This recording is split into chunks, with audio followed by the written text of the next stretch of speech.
Good morning, Grania. Thanks for coming in today for your first HPV vaccine.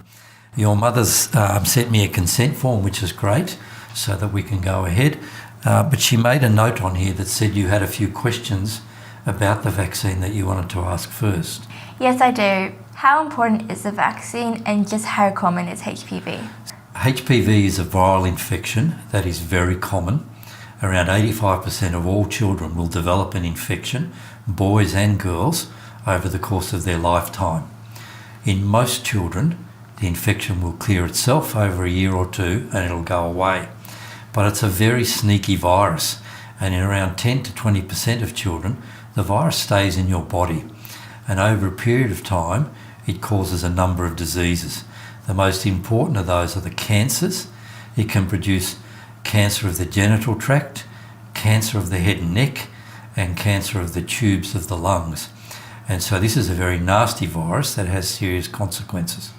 The other thing it can do is it can produce a disease called genital warts.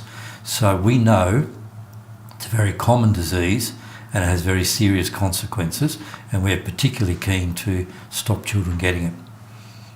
It sounds like a serious yet common condition, but how well does the vaccine actually work? We're really pleased.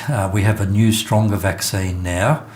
This has 9 different strains of HPV in the vaccine, and it's 100% effective against those 9 strains, which means it's around 90% effective against all cancers that it causes in the body.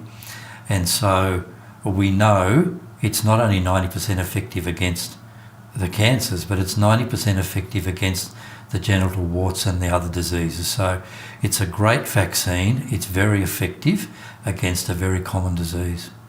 Is this a new vaccine?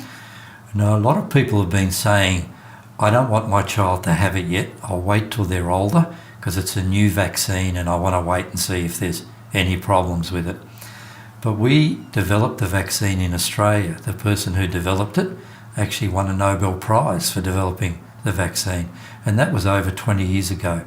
And we've been using it in big programs for over a decade. There are more than 10 million Australians that have had this vaccine, and there are more than 300 million people across the world who've had the vaccine. So this is not a new vaccine. You don't need to wait and see what's happening with it. We know already.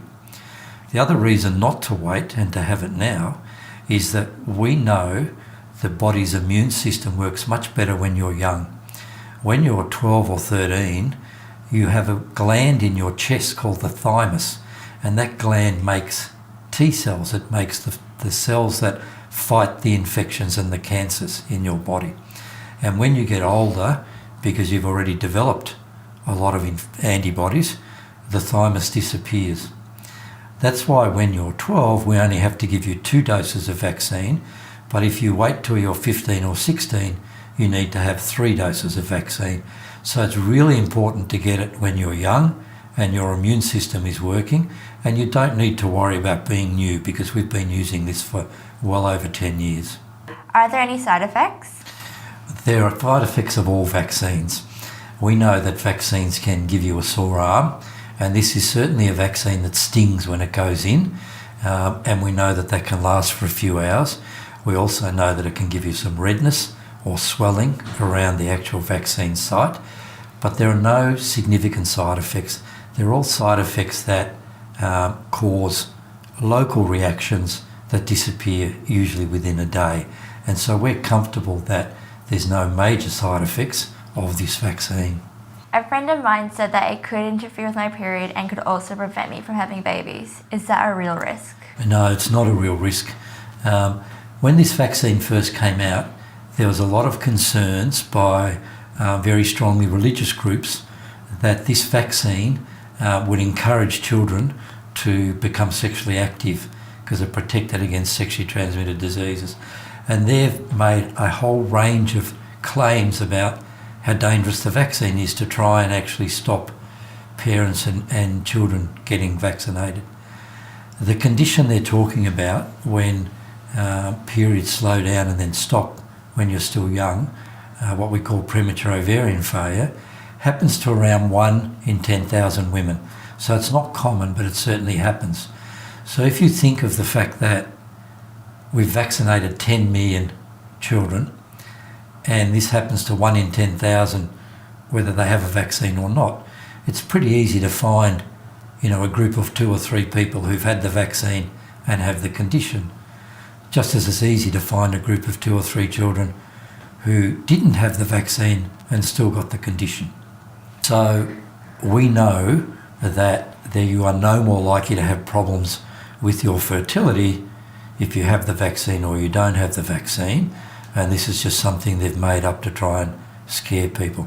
There's a lot of other stories they say. They say that it's more likely to actually cause cervical cancer rather than preventing cervical cancer, and it's just not possible. This vaccine was made by mimicking a protein on the surface of the virus, and so the body makes antibodies to that protein, and then it attacks the virus when it sees the protein. But the vaccine's not live, it can't replicate in your body, it can't give you any disease, and it certainly can't give you cancer. So this is another one of their stories to try and frighten parents about the vaccine. And there's lots of these stories on the internet. They say it causes chronic fatigue syndrome, which it doesn't. And so we are disappointed that they feel this is a way of preventing children having the vaccine, and that in some way is going to decrease the number of children who are sexually active. But this is not the case, and we know that it's important protection against lots of cancers that people get. He also said that it hasn't been studied properly. Is that true? Well, it's not true, and I think because they've made up so many stories about it, we've had to do lots and lots of studies to check. Every time they come up with something new, there are more studies. The World Health Organization has a very special group of immunisation experts that look at side effects, and they meet every so often to look at these things. And they've now done 7 different studies on the HPV vaccine to look at all of the claims that have been made by these people. And what they've found is that there's no data that says this has any significant consequences. It's a very, very safe vaccine. And so they've studied it and studied it and studied it and still not found anything. So it's certainly not true that it hasn't been studied properly. Have you got any other questions this morning, Grania? No, I don't. I don't want to worry about any cancers down there, so I'm happy to have the vaccination. Okay, I'm going to get the nurse in and we'll get things organised to give it to you this morning. Perfect.